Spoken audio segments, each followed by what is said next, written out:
현재 일본은 반복되는 위험과 한 번도 경험해보지 못한 위험으로 골머리를 썩고 있습니다. 최근 들어 일본 열도는 자석이 달린 듯 태풍을 끌어당기고 있는데요. 동북아시아 쪽으로 생성된 태풍들은 전부 일본 쪽으로 가고 있다고 해도 과언이 아닐 정도입니다. 최근 태풍 16호 민들레도 갑자기 90도가량 경로를 틀어 일본 쪽으로 향하고 있는데, 문제는 이 민들레가 초대형 태풍으로 성장하면서 일본에 엄청난 피해를 줄 것으로 예상하고 있습니다. 이런 예측은 미군이 기상 관측 항공기를 직접 태풍의 눈으로 투입해 얻은 자료라 더 신뢰를 받고 있습니다. 특히 민들레는 과거 일본에서 있었던 악몽을 불러일으켜 그 공포가 말로 표현할 수 없을 정도라고 하고 있습니다.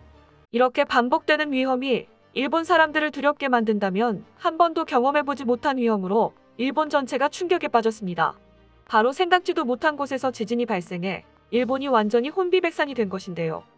과연 16호 태풍 민들레가 어떻게 흘러가고 있는지와 이것이 일본에 불러온 과거의 악몽은 무엇인지, 그리고 생각지도 못한 지진은 무엇인지 알아보겠습니다. 현재 일본은 신이 그들을 버렸다고까지 말할 만큼 태풍에 시달리고 있습니다.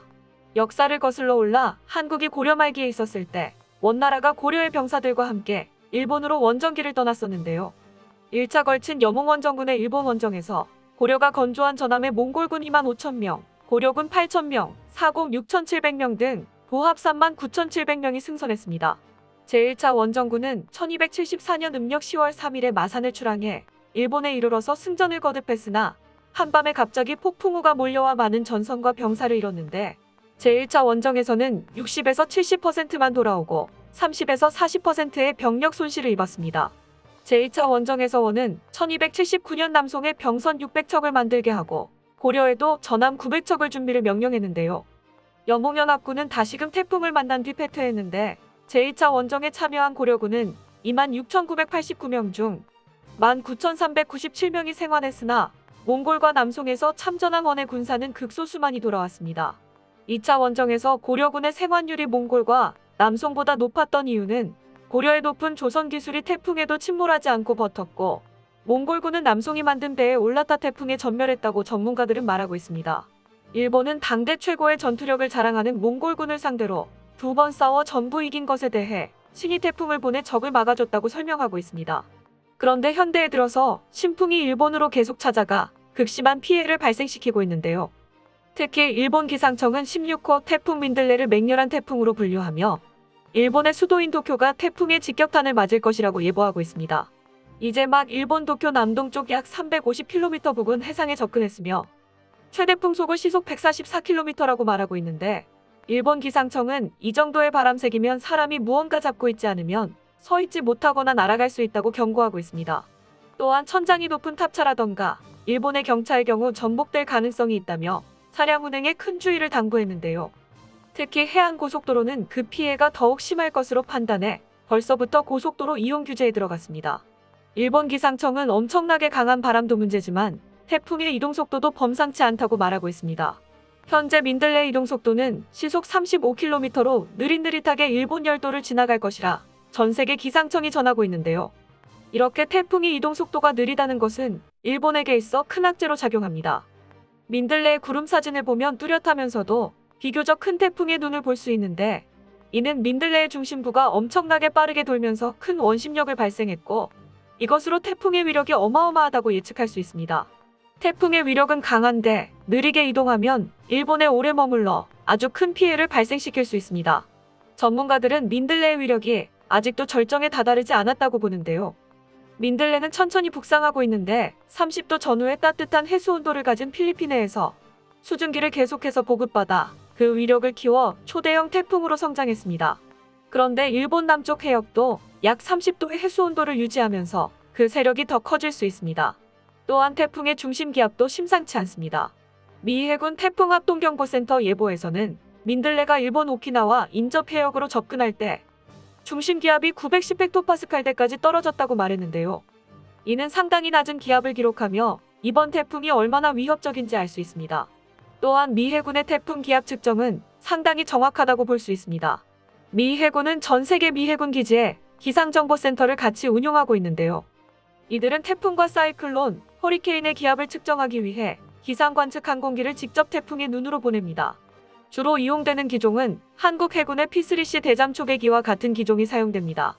사람들은 태풍 안으로 비행기를 이끌고 들어가는 것은 상당히 정신나간 짓이라 말하고 있지만 P3C는 초속 150m의 강풍도 견딜 수 있게 만들어 의외로 태풍 안에서도 안전하게 비행할 수 있다고 전해집니다.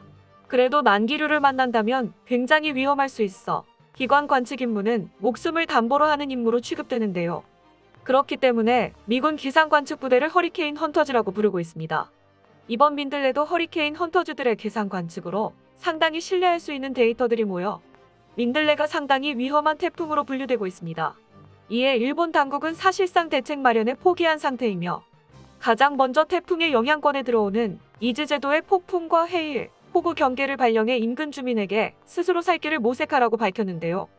도쿄가 태풍의 영향권에 들어갈 즈음에는 태풍의 위력이 최고조에 다다를 것으로 예상돼 도쿄 시민들은 과거 일본에 엄청난 피해를 줬던 태풍 아이다의 악몽을 떠올렸습니다.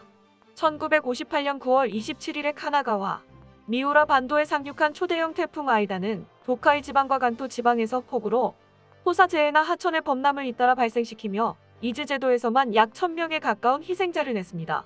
카나가와 현과 도쿄에서도 시가지의 침수나 산사태 등이 발생했으며 일본 전역에서 희생자 888명, 실종 381명, 부상자 1138명의 막대한 인명피해가 났고 대산 피해로는 가정집 2118채가 완전히 날아갔고 2175채는 사용할 수 없을 정도로 손상을 입었으며 약 50만 채가 침수 피해를 입었습니다. 당시 일본 정부는 아이다 태풍이 발생했을 때 소형 태풍으로 파악한 후 아무런 대책 마련을 하지 않았고 막상 태풍이 닥쳤을 때는 이미 대비하기 늦은 탓에 엄청난 피해를 피하기 힘들었습니다. 이 때문에 태풍을 정의할 때 소형과 중형 태풍이란 말은 사람들로 하여금 경계심을 풀게 하기 때문에 태풍 관련 정식 용어에서 제외했다는 이야기가 있습니다. 이런 것들 때문에 현재 일본은 초비상에 걸렸습니다. 일본 기상청에 따르면 태풍 16호 민들레의 영향으로 이즈 제도와 관동 지방에서는 토사재해가 크게 예상되며 태풍 아이다의 버금가는 기록적인 폭우가 내릴 수도 있다라고 전했는데요. 일본 기상청 관계자는 이번 태풍 경계를 최상 등급까지 올려야 한다는 이유를 아이다 태풍을 예로 들어 태풍 16호에서 예상되는 현상 혹은 재해의 정도가 매우 뚜렷하다라고 설명하면서 민들레가 과거 아이다와 같은 급이라고 말하고 있습니다. 또한 아이다의 진로와 세력 그리고 북상하는 속도가 태풍 16호와 비슷한 점이 있고 태풍 크기의 유사성이 높기 때문에 일본 전역에 태풍 비상사태를 선언하기에 부족함이 없다라고 말했습니다.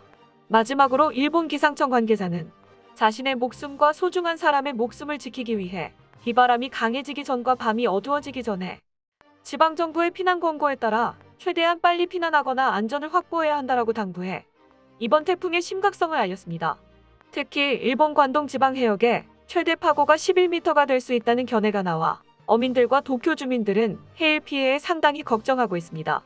또한 일본 사람들은 하늘을 주시하고 있는 모습을 보이는데요.